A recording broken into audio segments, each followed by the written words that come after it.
muito tempo que você não me leva em um lugar especial. Tem algum lugar em mente? Cozinha. Que? Isso mesmo, pô. Cozinha. Tá assistindo o cheiro? Não. Nem eu, tu vai cozinhar. Olha só, tô de mal com você. Você foi muito mal educado comigo. Agora eu vou ver um pouco de televisão para espairecer. O que houve nessa televisão? Poeira. Aí, pá. Olha só, eu tô de mal. Você não quis consertar a televisão, agora também eu quero divórcio, porra. Então sai da minha casa. Essa casa é minha, seu pivete. Hã? Vai embora da minha casa também, vai morar na rua com seus bandidinhos, vai, ô palhaço. Mas eu não posso nem arrumar as coisas. Não, não pode.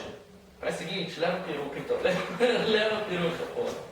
Leva essa peruca, vai embora daqui. Vai embora com essa peruca então. Vai embora, porra.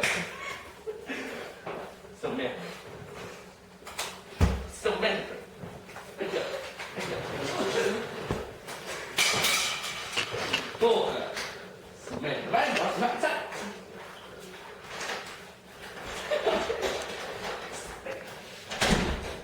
Porra. Leva seu talão de cheque também dessa barraca. Aqui, ó. Vai tomar no cu. Porra. Volta, gente! Que vai pagar o cartão de crédito? Eu limpo a casa. Eu limpo tudo. Eu gosto da sua mãe. Eu gosto dela. Eu gosto.